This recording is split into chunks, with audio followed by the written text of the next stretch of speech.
industrial heart of Yorkshire, where steam and shadow merge along the River Aire, a simple mill inspection reveals secrets spinning in the darkness. When Will Chester and Tristan Strathmore venture into forbidden depths, they find that beautiful silk shrouds a terrible secret. This is Victorian Cthulhu. Episode 4, Spindles and Spiders. The morning sunlight streamed through the cottage windows when a sharp knock interrupted the quiet conversation between the four investigators. Isabel set down her teacup and moved to answer the door, finding her younger brother standing on the threshold. "Good morning, Belle," Tristan said, his tennis racket tucked under one arm. "I was hoping to catch Will before the day gets too warm. Perfect weather for a match, don't you think?" Isabel raised an eyebrow at her brother's casual address. "Mr. Chester is not one of the servants, Tristan. Perhaps you could address him properly." "Oh, you're so stuffy," Tristan replied with the easy confidence of youth, though his grin took any real sting from the words. Isabel chose not to rise to the bait, instead turning back toward the sitting room where Nathaniel and Will had looked up from their morning papers. "Mr. Chester, my brother would like to invite you for tennis." Will glanced toward the window where September sunshine painted golden squares across the floor.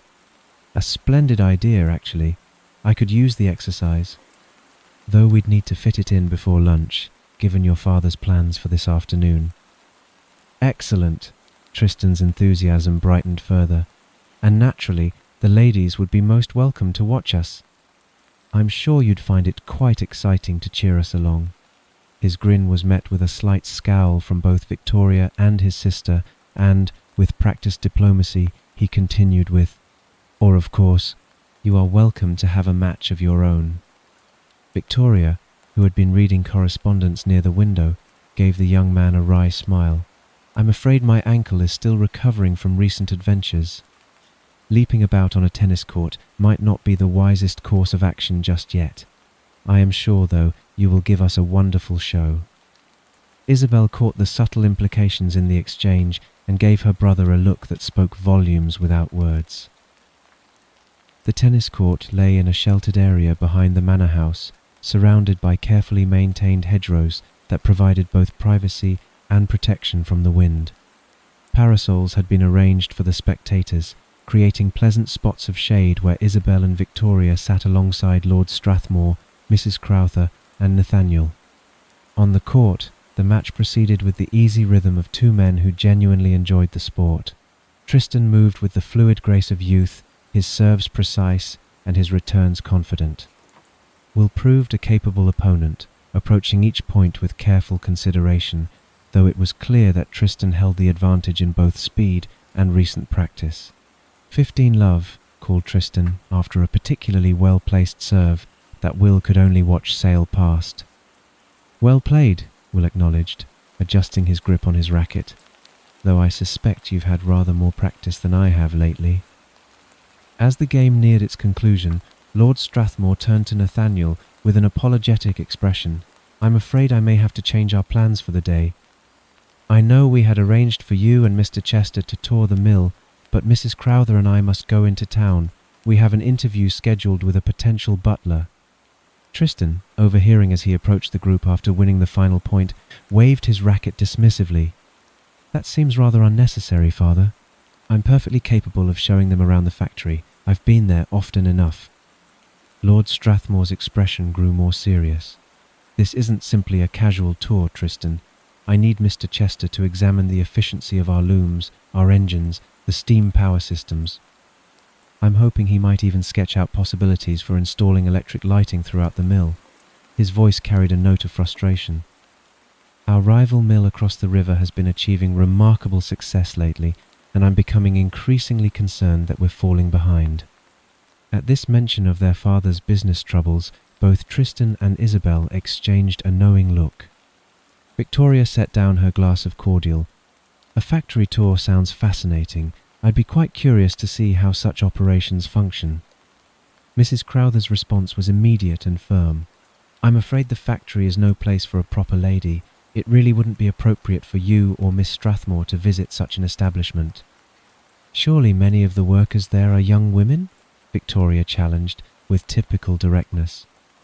Before the exchange could develop into anything more pointed, Isabel intervened smoothly. Actually, you're quite right, Mrs. Crowther. I think it would be more appropriate for us to remain here. As she spoke, she gave Victoria an almost imperceptible nod. Victoria caught the subtle signal, and though clearly puzzled by Isabel's reasoning, chose not to press the matter further. "Well played indeed," Tristan said to Will as they rejoined the group, still slightly breathless from the match. "Quite impressive for a man of your advanced years." Will paused in wiping his face with a towel, his expression one of mock offence. "A man of my age? I'll have you know I'm barely 30, you impudent young pup." The group laughed at Will's theatrical indignation, and Victoria added with gentle teasing, "Don't let him discourage you, Mr. Chester. I'm quite certain you have several healthy years ahead of you yet." "Several years?" Will repeated, his eyes widening in feigned horror. "Miss Pemberton, you wound me deeply." Lord Strathmore rose from his chair, consulting his pocket watch. "Mrs. Crowther, we should prepare for our departure. The interview is scheduled for 2:30. He turned to address the group. "I leave you all in my son's capable hands." Nathaniel caught the meaningful look Lord Strathmore directed toward Tristan, a glance that suggested as much paternal caution as confidence in his heir's abilities. Mrs. Sykes had outdone herself with the picnic lunch, arranging a delightful spread in the conservatory where glass walls provided shelter from the September breeze, while still allowing the warm sunshine to stream through. The table groaned under the weight of perfectly crafted sandwiches, small savoury pies, delicate fruit tarts, and an impressive selection of seasonal fruit. "Well," Tristan said, setting down his teacup with a satisfied sigh, "I think it would be appropriate for me to share the story of my father and his textile mills before we venture out to visit them. It's a tale with some rather exciting scandal and intrigue, I'm afraid." Victoria smiled with obvious interest, while Nathaniel raised an eyebrow at the promise of scandal. "Some years ago, more than a decade now, my father formed a business partnership with an industrialist called Mr. Lewis Bone. With Mr. Bone's management skills and industrial expertise, combined with father's investment capital, they acquired 2 rather large textile mills in the local area." Tristan paused to select a small pie from the platter before continuing. Together, they built up what became a remarkably successful enterprise, producing some of the finest wool textiles and fabrics in the country. "However," he continued, his expression growing more serious, "about 8 years ago, Mr. Lewis Bone disappeared, simply vanished without trace. The mystery of his disappearance was never solved." Nathaniel set down his sandwich with the focused attention of a former detective. "Were there any clues or suggestions as to what might have happened to him?" "None that led anywhere meaningful," Tristan replied with a shake of his head. "Yes, it's always remained a mystery that has piqued my curiosity," Isabel added thoughtfully. "The fate of Mr. Lewis Bone, I mean." Tristan's eyes lit up with mischief as he turned toward his sister. "Well, Belle, I don't know why you don't simply try to talk to Mr. Bone himself. You know, with your spooky voice."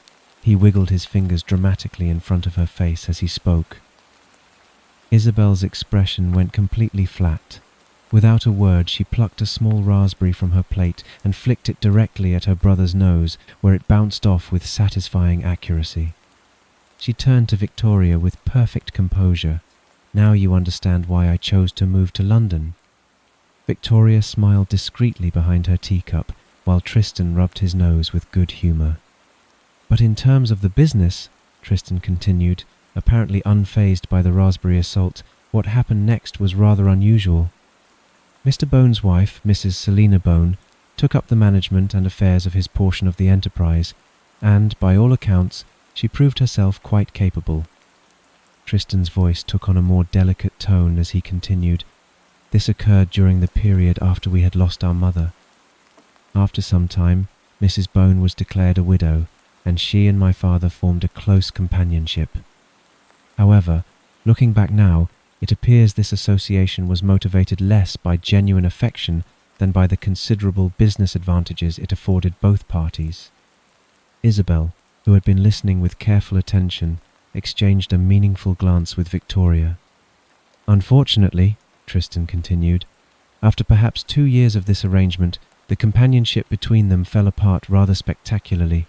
There was considerable quarrel and acrimony between them.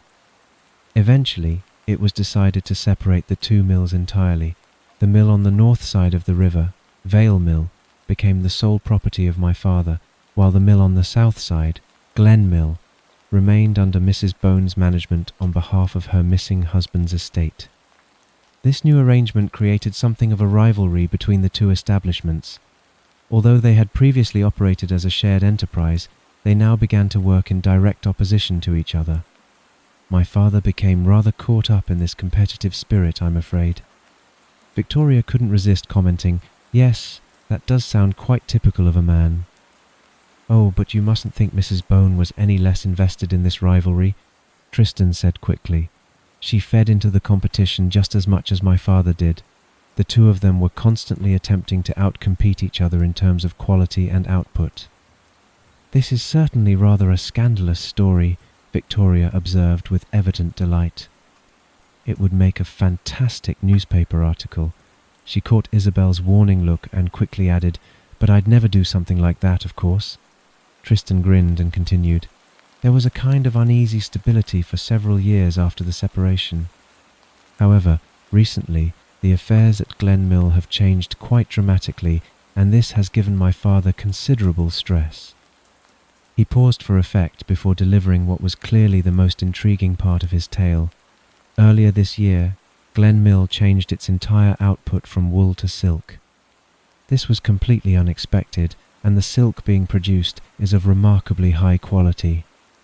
Nathaniel set down his teacup with a sharp click. "Silk? That sounds rather difficult to believe.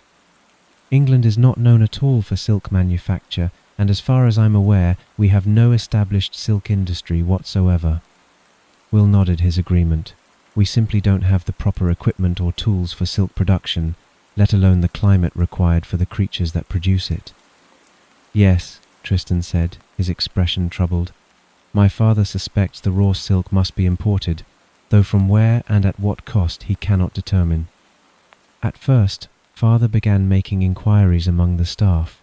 Many of the workers had previously divided their time between both mills, but since the silk production began, Mrs. Bone has forbidden her staff, at least her weavers and textile makers, from working at both establishments. Tristan's frown deepened. When father has attempted to question his old contacts who still work at Glen Mill, he's found it remarkably difficult to extract any information from them. It's as if they're exceedingly reluctant to discuss what's happening there. So my father, being quite an honourable man in his business dealings, has decided he has an obligation to raise the standards at Vale Mill to ensure that the quality of his fabrics, his wool and traditional textiles, surpass whatever Mrs. Bone is producing across the river. This is why he's become so obsessed with upgrading and improving every aspect of his operations. Tristan turned to Will with an apologetic grin. "So I'm afraid that's why you've been roped into all this. I imagine father has rather ambitious plans for you to help revolutionize his mill and bring it fully into the modern era." Victoria set down her fruit tart with obvious interest. "It does all sound incredibly intriguing, though. I find myself quite minded to explore this mill myself." She looked directly at Isabel. "But I sensed you were keen that we shouldn't go. Is there a particular reason for that?" Isabel's expression grew more serious. "I have some different plans for us. Since my father and Mrs. Crowther both intend to be away from the house until at least late dinner, we might have an opportunity to explore a little regarding Mrs. Crowther's presence in this household." "You mean to go poking about in her chambers?" Tristan asked with a laugh. "I wouldn't put it quite like that," Isabel replied with dignity, "but I would like to conduct some investigating to put my mind at ease." She fixed her brother with a steady gaze. "And I expect complete discretion from you about these affairs." Tristan chuckled but nodded readily. "Well, Mrs. Crowther is a bit of a harridan, but I'm sure she's harmless enough. Still, you have my word." With their respective plans thus established, the group began to clear away the remnants of their excellent meal, each contemplating the investigations that lay ahead. Unfortunately, both our driver and the carriage are unavailable, as they've taken my father into town, Tristan announced as the three men prepared for their expedition. However, I thought it might be rather pleasant if we rode to the mill instead. That is, if you two city gentlemen are comfortable with riding. We'll have to tack up the horses ourselves, though. Both Nathaniel and Will readily agreed to the arrangement, and within the hour they were mounted and making their way down the winding lanes toward the River Aire. The September afternoon remained warm, with golden light filtering through the changing leaves as their horses' hooves struck a steady rhythm on the packed earth road. As they rode, Will turned to Nathaniel with a thoughtful expression. Has it occurred to you that when Hob was discussing the artifact we're apparently dealing with, he mentioned it was made of fine silk? And today, we find ourselves investigating some rather mysterious silk manufacturing. Do you think that's merely coincidence? Nathaniel considered this carefully. Possibly not. The thought had occurred to me as well. He paused, watching the countryside roll past.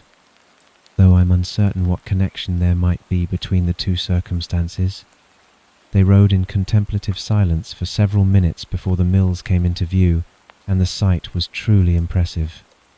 On either side of the River Aire stood massive stone buildings, their tall chimneys reaching toward the sky like monuments to industrial progress.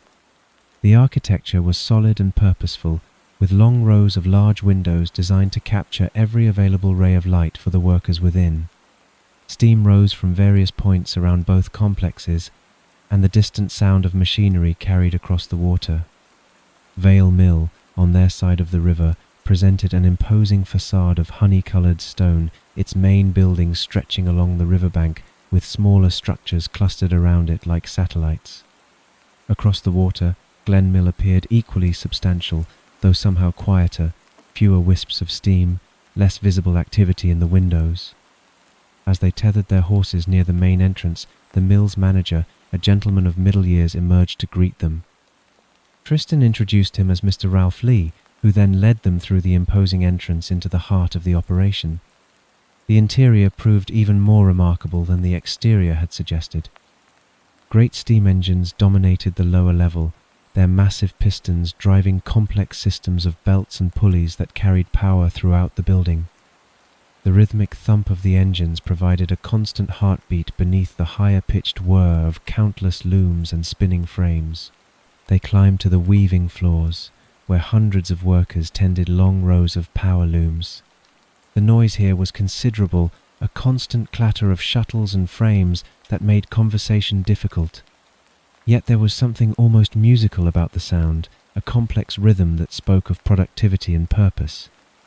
"Tell me, Mr. Lee," Nathaniel said during a quieter moment between floors, "do you have much knowledge of the operations at Glen Mill across the river?"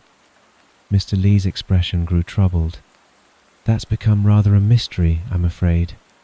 The two mills used to have considerable communication between them, shared workers, coordinated shipments, that sort of thing.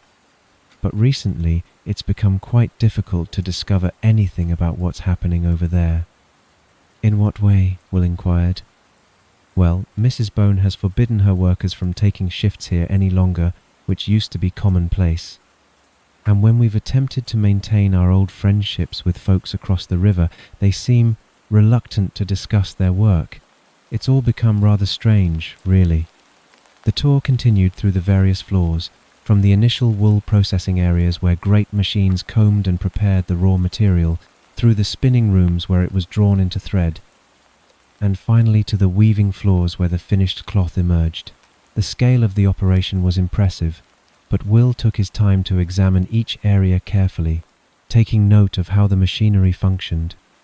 When they had completed their circuit, Tristan thanked Mr. Lee warmly.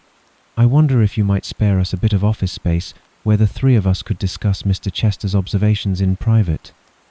"Certainly, Mr. Tristan."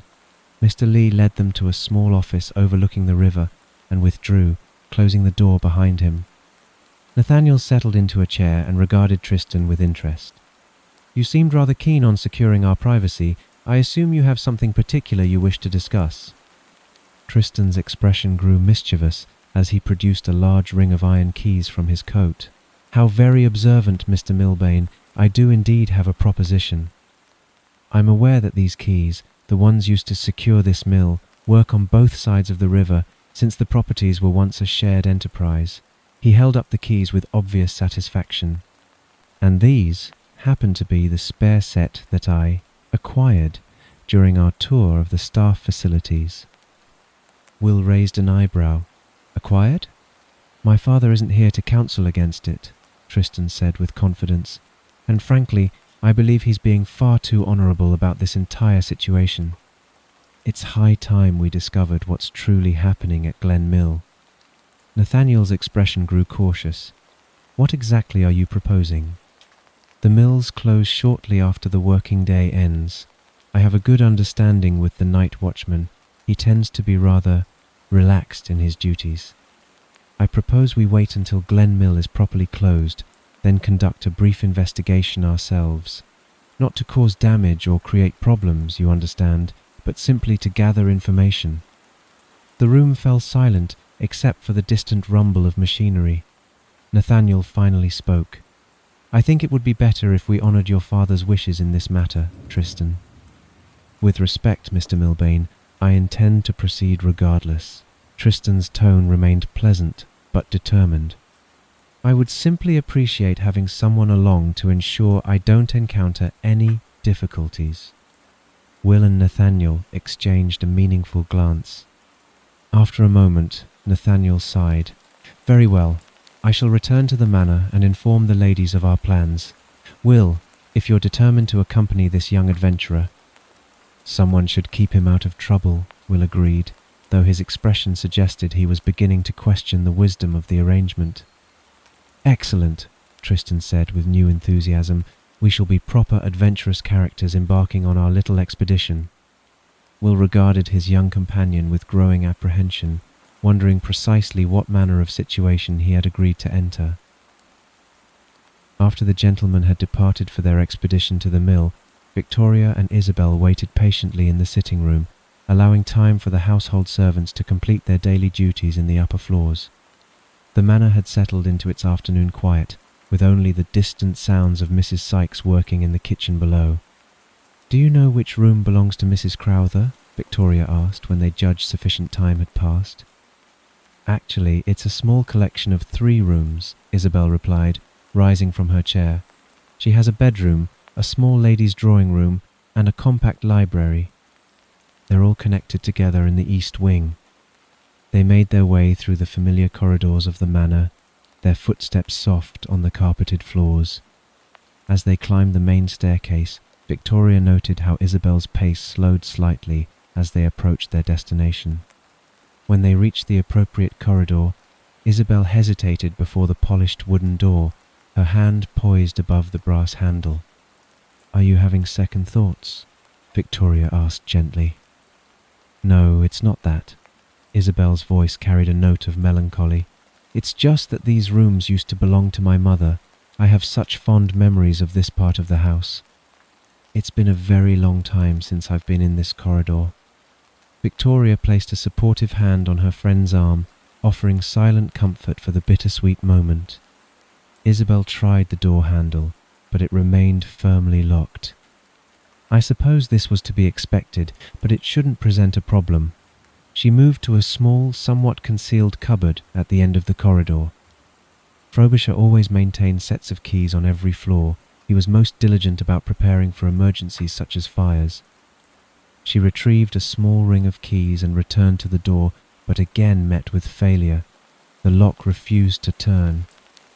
Now this is curious, Isabel murmured, frowning at the unyielding door. This can only mean the locks have been changed. Does that mean we have no way to enter? Victoria asked with disappointment. Are we quite stuck? Not at all, Isabel replied with renewed determination. I know this house intimately. There is another approach. She led Victoria through a series of narrower passages until they found themselves at a modest servant's staircase. Victoria realized they were now approaching the chambers from an entirely different direction. Isabel tried her keys at what appeared to be a service entrance, and this time heard the satisfying click of success. It would make no sense for someone to lock the servants out of any rooms in the house, she said with a smile of triumph. they stepped into a pleasantly appointed ladies' room decorated in soft blues and cream. Isabel gestured to the connecting doorways. "This is the small drawing room. Through there is the library, and that way leads to the bedchamber. Shall we begin?"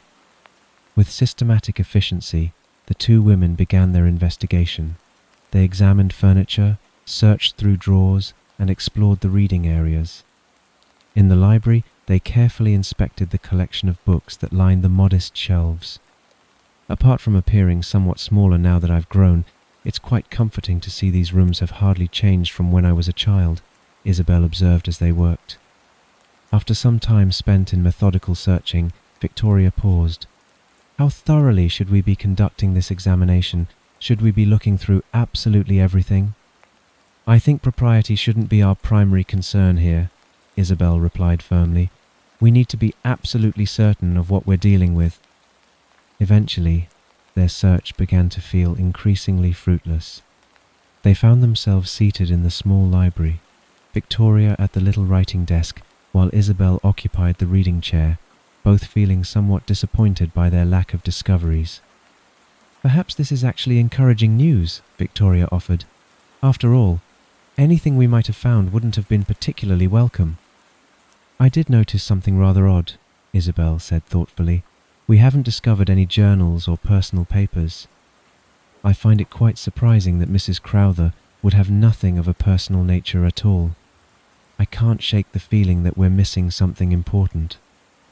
Suddenly, Isabel released a small, frustrated exclamation of realization. "I think I've been rather stupid." "I don't understand," Victoria replied, looking up from the desk. "I mentioned when we entered that these chambers seemed smaller, and I assumed it was because I was viewing them through adult eyes instead of a child's perspective. But I should have trusted my instincts." Isabel stood abruptly, examining the room with fresh attention. "This room is actually smaller. And it's smaller here." She moved toward one of the bookshelves. "This shelf is in the wrong position. I remember this library clearly, and this bookshelf has definitely been moved." "Do you think there's something concealed behind it?" Victoria asked, rising to join her friend.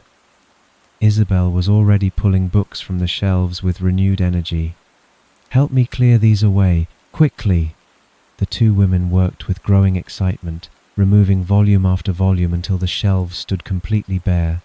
With the books cleared, Victoria's sharp eyes caught sight of something unusual. "There," she said, pointing to a small wooden protrusion at the back corner of one of the eye-level shelves. "What's this odd little thing?" She pressed what appeared to be a concealed button, and they heard a distinct click.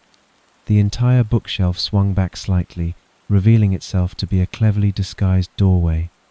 Behind the false shelf lay a small storage chamber, not excessively large, but fitted with additional shelving bolted directly to the house's wall. What they discovered there left both women staring in astonishment. The hidden shelves contained an array of strange curiosities and artifacts. Small bundles of dried herbs hung alongside bottles filled with mysterious liquids of various colours. A compact crossbow rested with its quiver of bolts, while black candles of unusual thickness stood beside tiny silver bells. Strange symbols were carved into wooden tokens, and peculiar stones sat arranged in deliberate patterns. Most significantly, they spotted several leather-bound journals nestled among the collection. It was unmistakably a collection of objects connected to the magical arts, hidden with considerable care behind the innocent facade of a ladies' library. Victoria and Isabel exchanged a look of mingled triumph and apprehension. They had found exactly what they had been searching for, though the implications of their discovery were both thrilling and deeply unsettling. Victoria and Isabel had arranged the discovered artifacts across the polished surface of the morning-room table with deliberate care. The collection appeared even more unsettling in the afternoon light streaming through the tall windows. Bottles of mysterious liquids, bundles of dried herbs, the compact crossbow with its quiver of bolts, strange carved tokens, and the leather-bound journals that had been hidden away with such secrecy. "Are you quite certain this approach isn't rather theatrical and direct?" Isabel asked, surveying their display with some uncertainty. Perhaps it would be wiser to keep this information to ourselves for the time being." Victoria shook her head firmly. "Remember the harm the coven has already done to your brother and to that poor village. We cannot afford to be circumspect when lives are at stake." Isabel considered this and eventually nodded her agreement. They settled themselves to wait, Victoria positioning herself near the window to watch for the returning carriage. "There," Victoria announced after some time, "I can see them approaching." She peered more closely. "Though it appears only Mrs. Crowther has returned, your father doesn't seem to be with her." "That's not particularly surprising," Isabel replied. "When father travels into the city, he often spends his evening at his gentleman's club." She paused thoughtfully. "Actually, this might prove advantageous. At least now we'll have the opportunity to confront Mrs. Crowther directly without drawing father into what promises to be a rather complicated situation." When Mrs. Crowther entered the morning room some minutes later, her composure remained as unflappable as ever, despite the obvious display of supernatural paraphernalia spread before her. She surveyed the table with barely a flicker of expression. "I see you have been rather busy during my absence and have clearly taken yourselves to places that you shouldn't," she observed with her characteristic coolness. Isabel straightened in her chair. "I don't believe it's your place to be accusatory, Mrs. Crowther. It seems to me that you are the one with explaining to do." Mrs. Crowther moved closer to the table and picked up one of the carved wooden tokens, turning it over in her hand with practiced familiarity. She examined a small bottle of dark liquid with equal interest, then reached toward the crossbow. "That's quite enough," Victoria said sharply, rising from her chair. "Step back from the table." Mrs. Crowther looked up to find Victoria's small derringer pointed steadily in her direction. The room fell into tense silence as the older woman seemed to weigh her options carefully. After a long moment, she withdrew her hand and stepped back from the artifacts. Before she could respond, however, the scene was interrupted by Nathaniel entering the room. He took in the situation with a single comprehensive glance: the artifacts, the drawn weapon, the unmistakable tension between the three women. "It would appear I have walked into rather a charged situation," he observed with measured calm. "Indeed you have," Mrs. Crowther agreed, maintaining her composure despite the circumstances. She turned back to Victoria with the gun. "Perhaps if we ceased being quite so impetuous and dramatic, we might sit ourselves down and discuss these matters in a civilized and dignified manner." Victoria glanced at Isabel, who gave a slight nod. With obvious reluctance, Victoria lowered the derringer and settled back into her chair. She gestured toward another seat. "Very well. Let us hear what you have to say for yourself." Mrs. Crowther arranged herself in the indicated chair with her usual precision. Nathaniel took a position where he could observe both women clearly. "Whilst I seem to have missed the beginning of this dramatic confrontation," Nathaniel said, "it appears quite clear that you have considerable explaining to do, Mrs. Crowther." He leaned forward slightly. "What can you tell us about the coven and the powers it employs?" Mrs. Crowther's expression remained as frosty as ever. "I can tell you a great deal about the coven, Mr. Milbane. However, your assumptions are entirely misplaced. I am not a member of any coven, and whilst your accusatory tone is perhaps understandable given the circumstances, I would appreciate if it were moderated somewhat." "How do you expect us to believe that?" Isabel demanded. Without a word, Mrs. Crowther reached across the table and slid two of the journals toward them. "Perhaps you might take the time to complete your research before drawing further conclusions." Nathaniel opened one of the leather-bound volumes while Victoria examined the other. After several minutes of reading, Nathaniel looked up with obvious surprise. "If these journals are indeed genuine, then it would appear Mrs. Crowther is telling the truth. The records here seem to outline a rather thorough investigation into the coven's activities, complete with dates, times, and detailed observations." "That is correct," Mrs. Crowther confirmed. "I have been stationed here for several months, documenting, tracking, and studying this coven's operations." Victoria looked up from her journal. "You refer here not simply to the coven, but to something called the Order. Can you explain what that means?" "The Order is a secret society of which I am a member," Mrs. Crowther replied. "We are an association with a sacred mission to guard and protect our realm from exceedingly dangerous supernatural threats." "And what is the name of this order?" Victoria pressed. Mrs. Crowther's tone grew more patronizing. "You do understand what the word secret means in secret society, do you not, Miss Pemberton?" The room fell silent as the three investigators absorbed this revelation. Isabel and Victoria exchanged glances of mingled incredulity and grudging acceptance. The evidence before them was difficult to dispute. "Very well," Nathaniel said finally. "If you are not the head of this coven, then who is?" Mrs. Crowther's expression grew grave.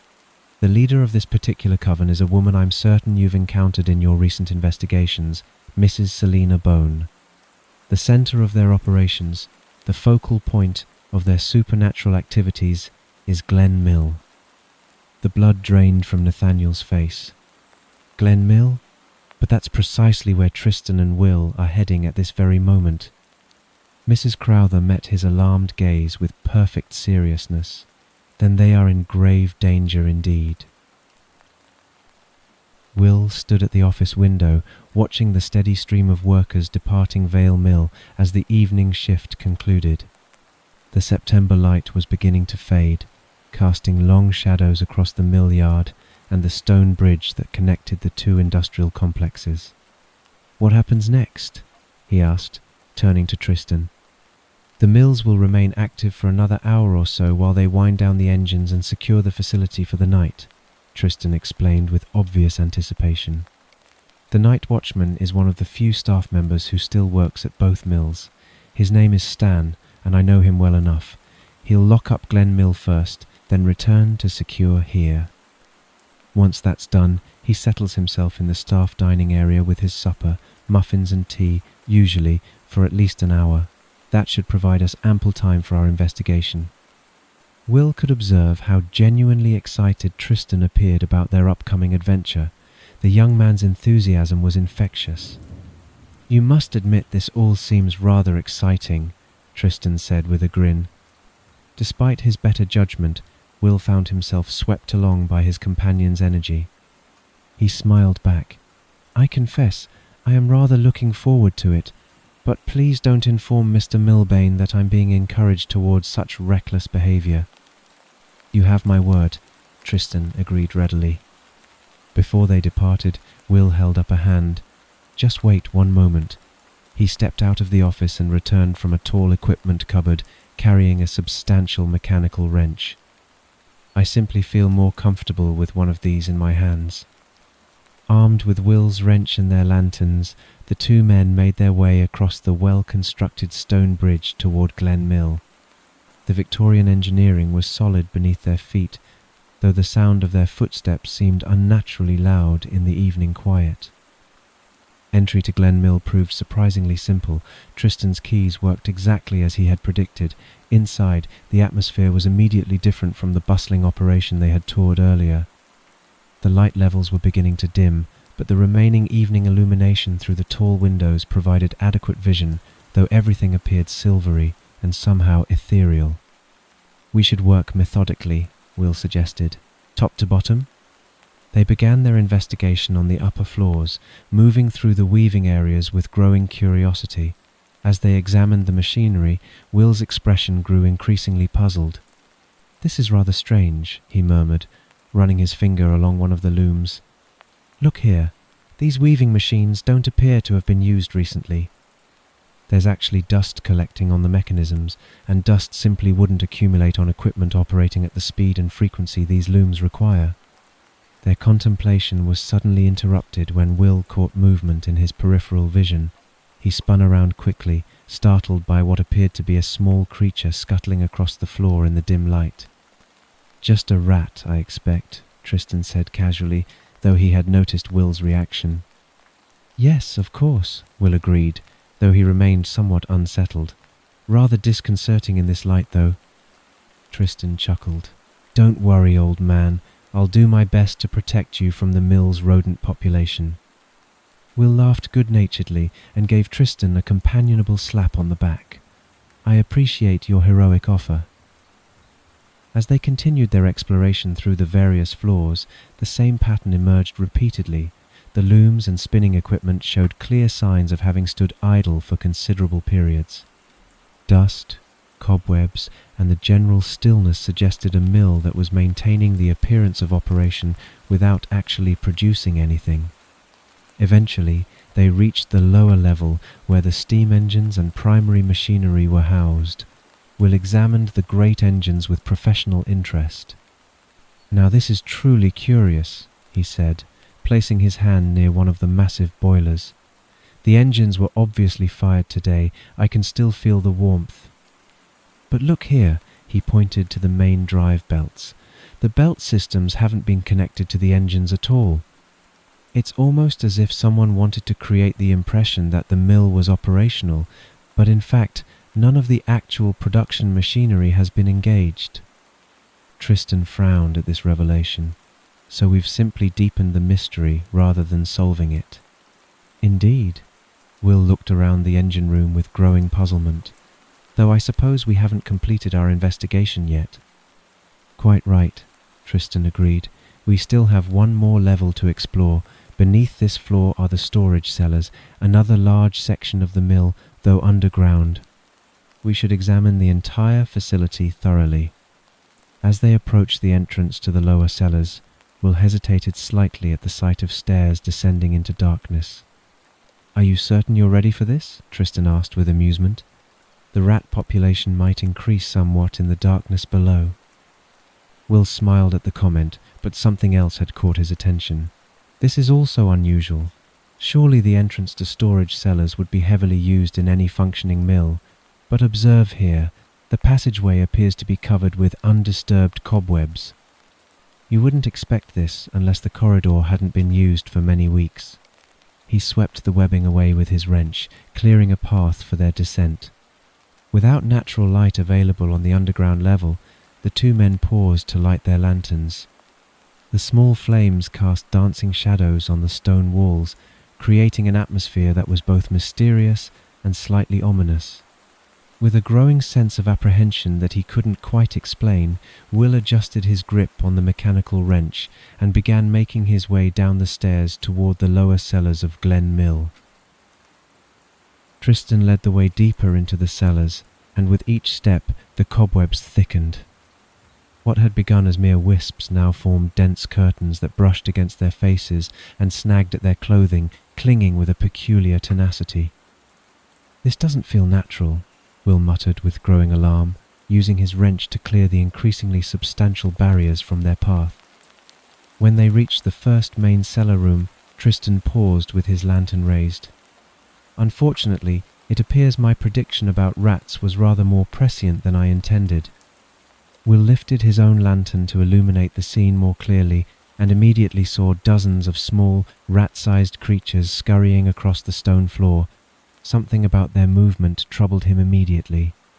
"Their movements are quite deliberate," Will observed, his brow furrowed in thought. Tristan had noticed the same oddity. With a quick motion, he trapped one of the scurrying creatures beneath his boot. Both men crouched down to examine their captive more closely. To their surprise, the creature pinned beneath Tristan's foot was not a rat at all, but what appeared to be a spider roughly the size of a man's palm. When Will brought his lantern closer for a better look, he made an even more disturbing discovery. "This creature may appear like a spider," he said with mounting alarm, "but it appears to be crafted from straw and sticks." The revelation sent a chill through Will as memories of his previous encounter in the woodland flooded back. "I've seen something like this before." With a deliberate crunch, Tristan pressed down harder, and the spider cracked and broke into pieces. Will picked up the fragments, examining them in the lantern light. "Just sticks and dried vegetation," he confirmed. "This is remarkable and deeply unsettling." "I think we should retreat," Will said firmly. "This is not sensible. We should return to the surface immediately." But Tristan was already moving ahead, his curiosity overcoming his caution. "Just one moment. Look at this." He held his lantern forward, illuminating something on the ground ahead of them. What they saw made both men freeze in place. A large symbol painted in black within a red circle, a 5-pointed star surrounded by unlit candles arranged in a deliberate pattern. "I'm no expert in such matters," Will said, his voice tight with anxiety, "but this appears to be some sort of ritual site. Whatever its purpose, I'm fairly certain we shouldn't be here." Despite Will's obvious distress, Tristan continued forward, drawn by a mixture of fascination and youthful recklessness. "The spiders don't seem to be paying us any attention," he observed. "They're moving with purpose, not randomly. We should leave, certainly, but let's just finish investigating what's happening here." As they moved into the next chamber of the cellars, both men stopped short at a sight that made their blood run cold. The scene before them demanded to be described in terms of nightmare. Hundreds, perhaps thousands of the stick spiders swarmed and scuttled over what appeared to be an enormous heap in the center of the room. The sound of their movement created a dry, rustling chorus that echoed off the stone walls. Tristan approached the mound despite Will's sharp intake of breath. As he drew closer with his lantern, he realized what he was seeing. "It's silk," he said with amazement. "An enormous pile of silk. These unnatural creatures, they're producing the mill's silk output." The mystery of Glen Mill's impossible textile production was finally solved, though the solution was far more disturbing than either man could have imagined. "Now we leave," Will said with finality. "We have our answer, and we must depart immediately." But Tristan's voice carried a note of panic. "I can't. I feel as though I'm restrained." He looked down at his feet in alarm. The spiders that had previously ignored their presence were now swarming over his lower legs, and with remarkable speed, strands of sticky silk were being spun around his boots and ankles. Will rushed forward in alarm, grasping Tristan's arms and attempting to pull him free, but his friend appeared to be held fast by the rapidly accumulating webbing. "They're climbing higher!" Tristan cried in panic, frantically trying to brush the creatures from his body, but as quickly as he could remove them, more swarmed up to take their place. The silk strands were now reaching past his knees. "What should we do?" Tristan gasped. Will's mind raced as he realized he had only moments to act. "Where do they keep the chemicals for the factory? Are they on this floor?" Tristan, though alarmed, managed to gather his thoughts. "Yes, through that room and beyond. There should be a chemical storage area. What chemical do you need?" But Will was already running toward the indicated direction. "Bleach!" he called back as he disappeared into the adjoining chamber. In the storage room, he found several large barrels arranged along the walls. Using the end of his wrench, he pried off lids with feverish haste until the strong, caustic smell of bleach filled his nostrils. With an impressive display of strength born of desperation, he hoisted the heavy barrel and ran back toward the spider chamber. When he returned, he found Tristan almost completely immobilized by silk strands that now reached nearly to his waist. The young man's eyes were wide with terror. "I'm truly sorry," Will said breathlessly, "but this may sting somewhat." He tilted the barrel and poured the bleach over the lower half of Tristan's legs. The effect was immediate and dramatic. The silk began to dissolve on contact with the chemical, releasing its hold on his trapped friend. "I can feel movement returning to my legs," Tristan gasped with relief. With Will's assistance, Tristan managed to break free from the remaining webbing and lurch away from the swarm of spiders. Together they ran back toward the main cellar room, both men shaken and breathing heavily. "I agree with you completely," Tristan panted. "We should definitely leave now." Will noticed that the spiders had once again lost interest in their presence, returning to their mysterious activities around the silk pile. "I think we have a moment," he said. "I should return this barrel to the storage room. We ought to cover our tracks." He quickly replaced the bleach barrel in its original position, hoping their intrusion would go unnoticed. Thoroughly shaken, the two men made their way out of Glen Mill and back across the bridge, leaving the supernatural dread to fester in the depths below. They spoke no words, each lost in the chilling contemplation of what they had witnessed, a monstrous, unfathomable process humming beneath the surface of the seemingly innocent textile factory. In the morning room, an anxious quiet had settled. Isabel kept a silent vigil at the window, a constant tug at the curtains betraying her unease. Mrs. Crowther remained composed, her hands folded in her lap, while Nathaniel pored over the journals. Only Victoria paced the room, increasingly restless as the hours stretched on. The sun had long since set, and the September night pressed against the windows when Isabel suddenly straightened. "There!" she called out with obvious relief. "I can see them. Will and Tristan are walking up the drive, leading their horses." Both Isabel and Victoria rushed from the room to meet the returning adventurers. Isabel immediately embraced her brother, her relief evident. "I was so terribly worried," she said, holding him tightly, "when Mrs. Crowther explained the dangers." Victoria, though less demonstrative, showed clear gratitude as she clasped Will's hands. "Thank goodness you're both safe." Once the horses had been secured in the stable, the complete group gathered once again in the morning room. Will and Tristan shared their extraordinary discoveries, the unused mill machinery, the supernatural silk production, and their harrowing encounter with the stick spiders. Victoria, in turn, updated them on the revelation of Mrs. Crowther's true identity and mission. When everyone had been apprised of the evening's events, Nathaniel looked up from the journals he had been studying. "Mrs. Crowther," he said, "I can see from these records that you're already aware of the artifacts we've encountered in our previous investigations." "I am indeed," she replied with her characteristic reserve, "and I'm also aware of your efforts and successes in neutralizing one of those artifacts.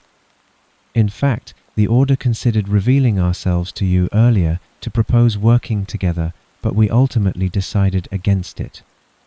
"Why did you decide against it?" Victoria asked directly. Mrs. Crowther's response was coolly frank. "We came to the conclusion that you are amateurs who posed a risk to our operations." Victoria bristled at this assessment. "It would appear we've had considerably more success than you have managed." "Reckless success, perhaps," Mrs. Crowther replied dryly, a subtle disapproval in her tone. "But success all the same."